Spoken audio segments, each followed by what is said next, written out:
now. The red lights are on and they're away. Great start from James Beck in position number 3. He could very well get the jump, Braxy, as they go down into... Could be bike number 32. No, Falzon gives him a bloody nose straight across the front, slams the in his face.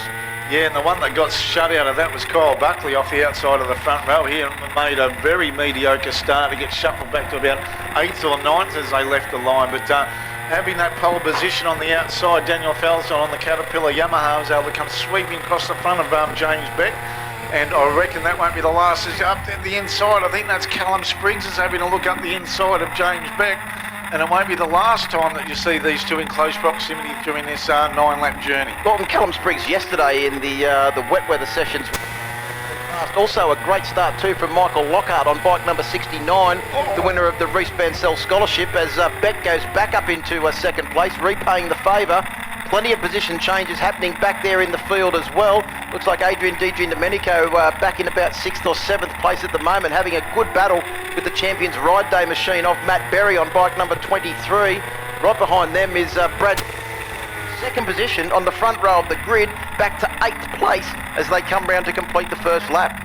Yeah, I think Adrian Domenico had a big look down there as yellow flags waving at turn 1. Oh, there's some marshals over there that they've got through all right, but Felson leads Spriggs from Lockhart, James Beck, Matt Berry, Adrian Domenico, Luke Burgess, Brad Gross rounding out the top 8, then that's Mick Blair, and then Sam Lambert rounding out the top 10. Teammate of, I do believe that would be Ben Henry as well. Bike number 17, but they're in the same garage. I tell you what, someone has got an unbelievable drive out of turn 2, has pulled up alongside Michael Lockhart. I think that might be James. Out of turn 2 was just in. Is that Felson has gone from 1st back to 4th, 5th in one corner, as there was just more position changes there than Parramatta Road on a Friday afternoon heading towards the city. Imagine mate getting out and look at this one out of track. Weeds, but looking between Spriggs and Falzon at the front of this ball, Falzon's back there. That must be Beck and Spriggs and Lockhart in 1, 2 and 3. But the way they accelerate out of there, just like a shot out of a gun coming out of turn 2 down that long back straight on these 600cc's. Pretty standard machines. Basically got a can on them to make them sound like a bit of a race bike. And up the inside goes Michael Lockhart with Callum Spriggs. Oh, these, I think Daniel Falzon might have just thought, I'll just have a look at you blokes, but in doing that, he's allowed Spriggs and Lockhart to get a bit of a lead out at the moment. Well, Lockhart, the winner of the Reece Bansell, team once again in the lead of a race after a difficult start to the season. Callum Spriggs in 2nd place, the motocross rider on bike number 50, James Beck in 3rd. And looks like Michael Blair was the rider on bike number 78 that crashed at turn 3. The good news is he's back up and running again. Yeah, if it was Matty Blair, he'd probably think, what am I doing out there after so many years? But now Michael Lockhart, good ride from him on bike number 69. They had a bit of a very mediocre start to the season, but he's recovered well from that. Callum Spriggs, James Beck, Daniel Felson still there in 4th spot, but look at the lead that Michael Lockhart's got. He's been a revelation this year, this young kid. And what has he pulled it out in 1 lap essentially, because it was about turn 3 on the last lap that he took the lead. In 1 lap he's managed to pull out, 10-15 bike lengths over the current benchmark in this class, Daniel Falzon. Is it also, Braxy, a fact that, well, this might be a good question that we could even ask Marty Craggle when he puts his headphones back on, is it that the dubious track conditions that Falzon thinks I can throw the championship away here, but if I finish in 4th place, I'm still going to get some good points.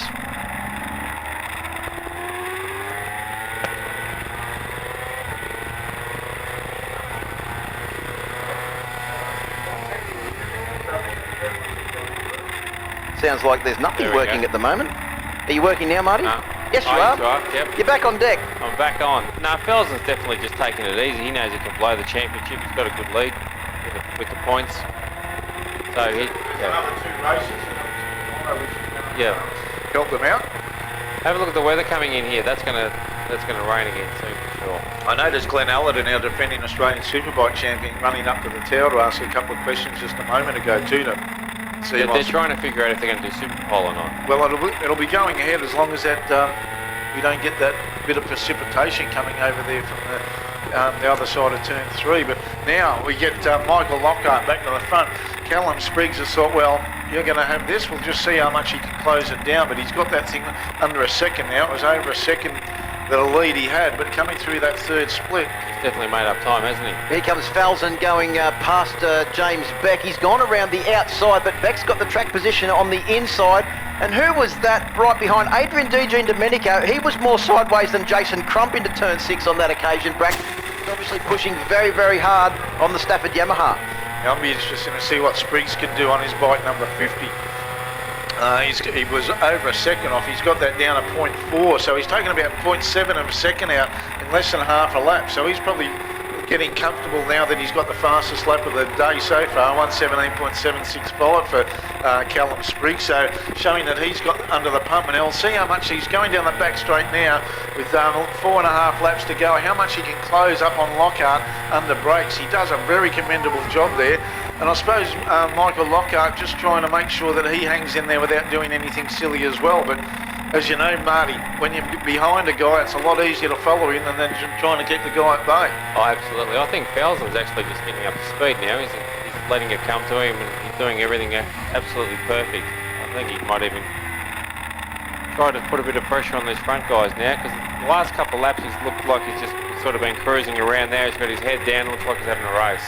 Yeah, he might have been unsettled by that 5 abreast going into turn 3. I think that would unsettle anybody. Yeah, no, you can see he's totally changed his physiology on the bike. And now with coming onto the straight to complete their 5th lap of their 9-lap journey, now Spriggs is really close now. He's still 0.4, so it's stretched out just a little bit.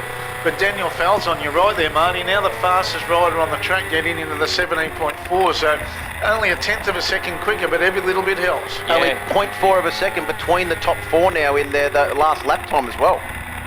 So it'll be interesting to see what Felson can do on that Caterpillar-sponsored Yamaha. He's going to have to hurry up before it starts raining. I'm not real sure, but I'll bet you $1 million it rains.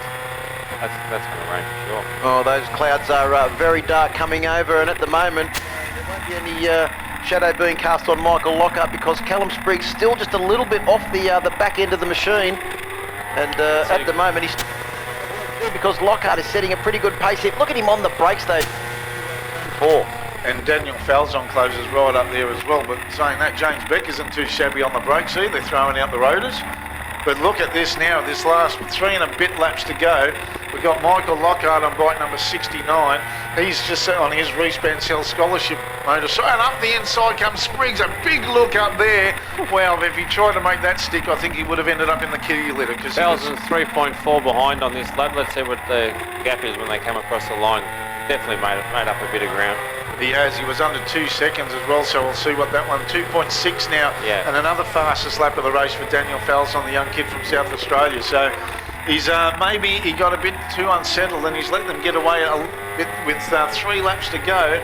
That's going to take a monumental effort, Marty, to try and pull that gap in. Yeah, you can see the way he holds his head when he's having to go, though. He just holds his head on a little bit more of an angle, and he's got his head down a bit lower. And something's definitely rattled him. But look at Spriggs again under brakes. He closes right up. He's just a demon. He leaves it till the last millisecond. He's got a massive set of rotors, Brax. He doesn't mind getting them out for all to see there at turn 3 and also turn 6. But that last lap from Falzon, the 16.2, the first rider into the 16s, and he hasn't just gone into the 16s. He's nearly 0.8 or 0.9 of a second faster than any other rider out on track at the moment. Look at the gap he's made up here in just the last half lap. Now it's down to 2.6. I think it's even less. We'll see it on the next lap when they come round. But have a look at Spriggs under brakes coming into turn 6 again. He's going to have a big go here shortly. 1.8 seconds now, Daniel Falzon behind them. And you don't need a stopwatch to tell you that he's getting closer. Now the drag down Dick Johnson Straight here in Queensland Raceway. Spriggs is going to have a real desperate sooner or later. Is he going to make it into turn 1? Another one he has. Side by side. And made it stick. That was a ballsy effort, that one. My money's on Falzon for the win. So Falzon now trying to get good drive out of turn 2 and down the long back straight, down to 1.3 seconds. He's gone into the 15s now, Braxy, as Spriggs has gone into the 16s as well. But Falzon a 1:15.7 down the back straight. Looks like Mikey Lockhart doesn't have an answer for Callum Spriggs when they get to the end of the braking. But what he does do is he closes right up onto the back in the corner entry and mid-corner. He's got more mid-corner speed.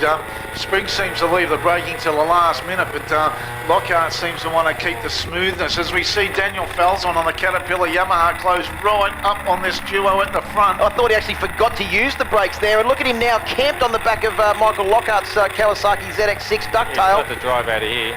Here he goes, he's going to go up into position number 2. He's gone past him before they even get to the braking area. So what a comeback from Daniel Falzon on bike number 2. Maybe he was just toying with us and making this race very, very interesting. Letting the leaders get out to that. Coming round now, lap board from Brendan Ferrari. And Falzon's now gone back to third. Back up into second. We're set for an excellent last lap. Just ran it a bit wide there, did Falzon on the exit of the final turn, but that hasn't daunted him in the sliders. Now, he just drops off a bit there. Lockhart gets good drive, but here's where it's all important. Coming out of this turn He's 2. got the run here, hasn't he? Yep, and he has. He's got a good mid-corner speed there to get the drive, but Lockhart not too shabby on acceleration either. But this is allowing Callum Spriggs a whole shot to get... Oh, that was late braking by Daniel Felson, straight through him, and he's made it stick as well. Now he's thought, okay, Spriggsy, now you're next. Right, here you go. Well, here he comes, Falzon, and Marty Craggles predicted it on the entry into turn 4 is where Falzon will make a dip. He's not close enough as Spriggs leads the braking to the last minute. Then Falzon has to get on the brakes hard to make sure he doesn't give him the T-bone material, or the Liberace as you like to call it, Braxy, up into turn 4. But he's got good position for the final corner. He has, but can he make it stick as that braking mark hits him 100 metres? Falzon's got the inside line, but good brake check there from Falzon as well. Bit of motocross coming out, and he's made it. Spriggs had to really chop it off the throttle there, but that's given the win for Falzon. Doesn't he look a bit happy? He nearly jumped off the